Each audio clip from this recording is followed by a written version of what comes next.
What brings you security? On what or on whom do you trust to protect you and those you love, to keep you safe? We all want security. In the Old Testament story today, Naomi wanted security for her daughter-in-law, Ruth.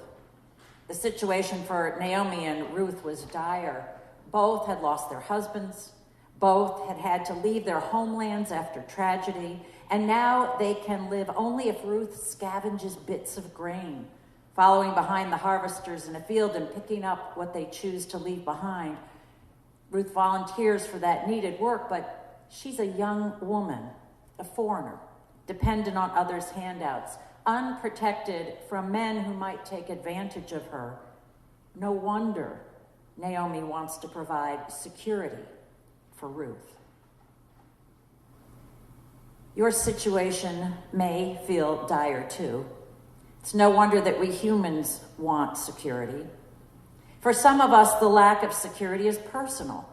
An unexpected health crisis, a relationship that is crumbling, or uncertain finances. For others of us, it's the news all around us. Forest fires have erupted up and down California, and people die in their cars while trying to get to a safe place. Wealth doesn't ensure security as mansions burn in Malibu. Neither do the places we might go for comfort with friends. Another mass shooting reinforced that this week.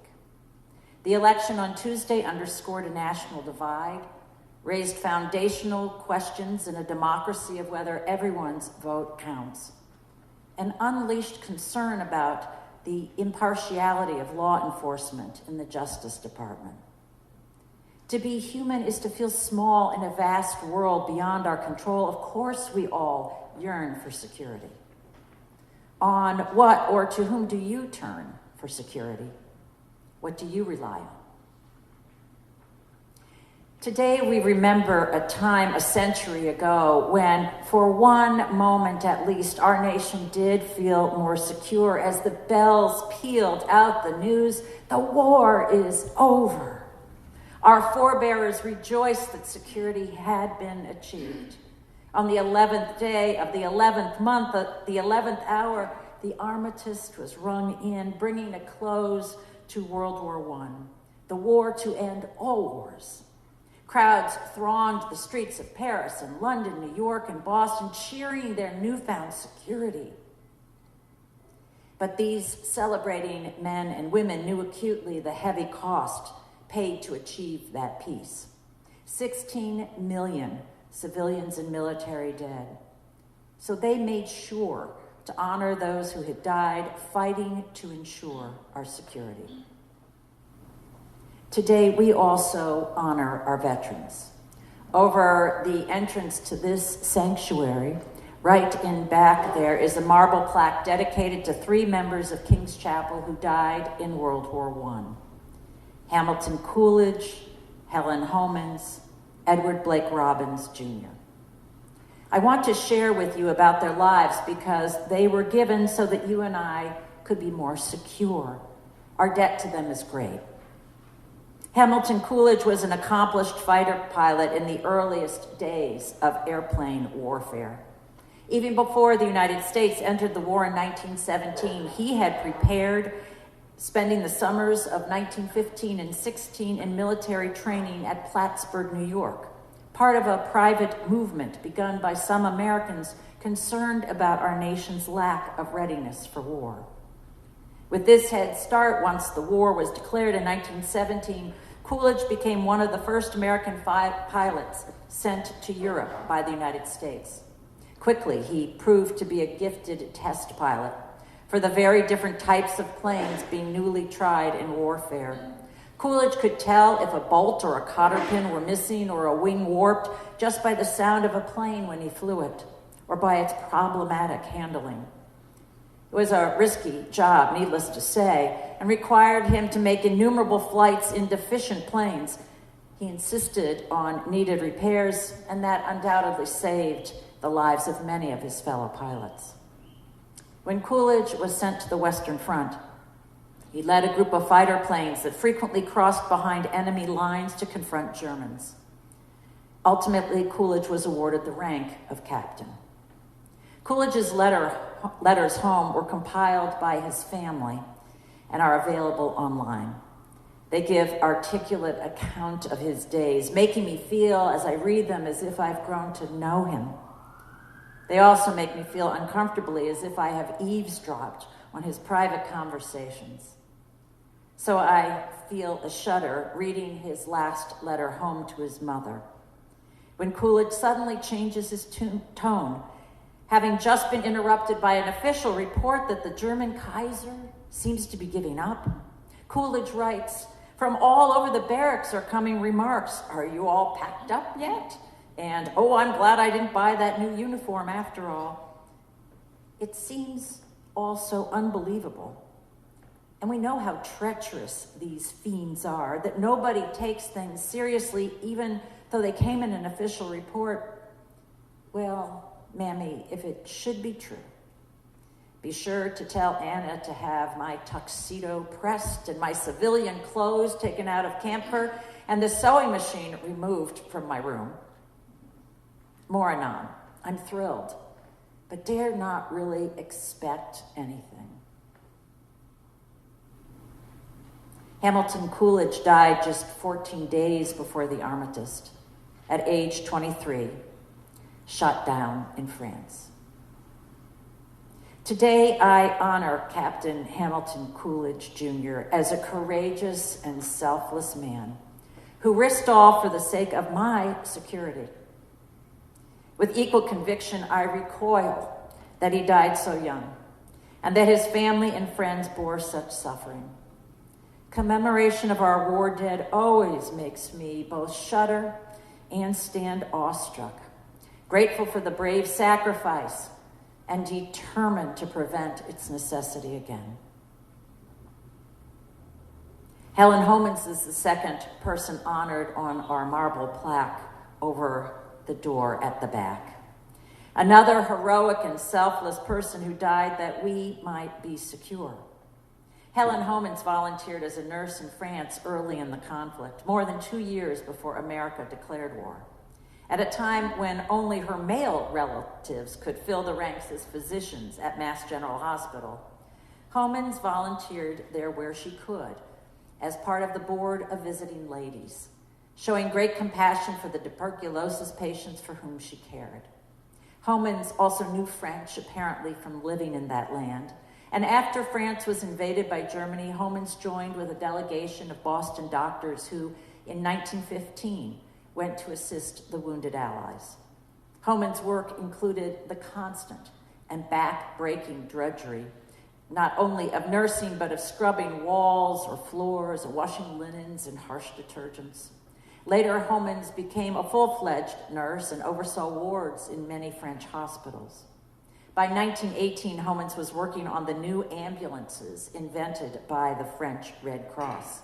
Groups of trucks, imagine Model T trucks, with tents and medical equipment that created makeshift hospitals within 5 miles of the front. Being so close to the wounded enabled more rapid care of them, but of course it put all the medical personnel, including Homans, in great danger. And this war, it was brutal, due to the vicious technological advances in warfare ushered in, and deaths were agonizingly slow. Homans was tireless in assisting those who needed her help, those also who became ill with influenza, and her exhaustion from this work led her to contract the Spanish flu herself, from which she died on November 5th, 1918, 6 days before the end of the war. Today, I give thanks that the service of Helen Homans in her nursing uniform is honored by King's Chapel along with the men who served in military uniform. She died serving all of us, but in some places it took a long time to remember the women. The third name on the plaque behind you is Edward Blake Robbins, Jr. Robbins died at age 28 after falling ill at one of the training camps in Plattsburgh, New York. His name on our plaque reflects another of the common ways in which people lost their lives in World War I. At that time, prior to antibiotics, illness killed many weakened by camp and war conditions. Enormous risk was undertaken by any who engaged in any aspect of the war, trying to secure for you and me the peace and security for which we all yearn. The question that haunts us now at this centennial of the armistice is this: did these valiant deaths in World War I make us more secure? We know that they did not bring us lasting peace, but we also know that these were lives of great value. How do we reconcile these contradictions? What is the way to lasting security? The minister at King's Chapel during World War I, the Reverend Dr. Howard Brown, answered this way in one of his sermons. I commend it to you. It's probably 45 minutes long, so I quote only a short bit here. Security will never come from power and aggression. People, quote, can never place their hope in guns and battleships and in cunning schemes for subjection of their neighbors. These are the lowest things of human existence. Instead, our hope lies in what is highest about us, what humans are designed to be, as shown by Jesus' life. And this great promise that we can share Christ's nature as our very own, that vision of living as Christ did, is what makes it great to live even in the worst of times. With that hope to instruct us as a race, vicious warfare should soon cease to be possible in the future, said Dr. Brown. It is the people who have no belief whatever in the higher nature of men, who regard most of them as essentially brutes now into the end of the chapter. These are the people who never can trust human nature for any good thing, and having no spiritual vision to work out, turn to schemes of forceful domination and plunder. But how to convince us and how to convince others of that vision of what humans can be shown in Jesus? Said Dr. Brown, there is no way to achieve it but through the constant appeal to what is best in us. Modeled by Jesus is the way we can all be. God will never compel us to trust his vision, because to do so would require God to deal with us as less than the true men and women God knows us capable of being. And God will not do that. It must be our choice. Friends, we do make that choice every time we retell the stories of Hamilton Coolidge Jr. and Helen Homans and Edward Blake Robbins Jr. Because in each of them was a person who chose to make sacrifices in order to help other people, as Jesus did. They may not have been perfectly Christ-like, yet they need not have been to inspire us to also live for a cause greater than our own narrow interests. At a surface level, the story of Ruth and Naomi could seem to instruct us that Ruth's security will be found only in the accumulation of land and the acquisition of a rich husband. But reading more deeply, wouldn't you say that the real lesson of Ruth and Naomi starts with Naomi's choice to see Ruth, that foreign-born daughter-in-law, as her own kin, to incorporate a woman from Moab fully into her family? When Naomi first describes Boaz, he's called our closest relation. And when the baby Obed is born, Naomi doesn't sneer that he's some half-breed. Instead, she becomes his full-time nanny, a wearying job for an older woman who has been through so much, but an utter delight for one who calls herself grandma. Fundamental to the security Naomi wants to give Ruth is the gift of kinship, of belonging, of being one family together. And second, Ruth achieves security because Ruth's own sacrificial work is recognized and valued by others. The neighbor women describe Ruth's devotion to Naomi as better than 7 sons. Imagine that. The field workers report that Ruth has toiled endlessly on Naomi's behalf since daybreak. Boaz himself extols Ruth's caring ways, just as Jesus applauded the widow's mite. It's inspiring when people give themselves away for the sake of something bigger. We celebrate it because honoring self-sacrifice is a second building block for true security. And a third, true security is more likely achieved when we retell our whole story, when our narrative is honest, neither adding nor subtracting to achieve the desired effect. Remember, Jesus critiqued those scribes who pretend to give long prayers to appear pious and gain respect. And some of the wealthy who might hope that shaking a large bill wins them points, though they'll barely miss it. Biblical authors did not obfuscate Ruth's status as an alien.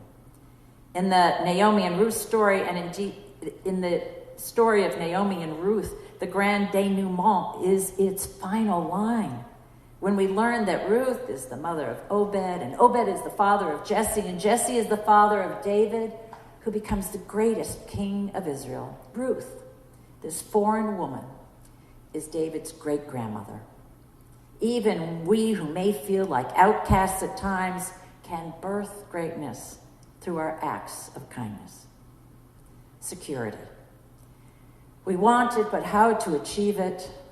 Will it come? When we walk with a God who sees us all as children, all one family. When we glimpse ourselves, even ourselves, as one of those beloved children, precious and valued, designed to love our neighbor as ourselves, as Ruth did, and as these we honor today did. Hamilton Coolidge, Jr., Helen Homans, and Edward Blake Robbins, Jr. Amen.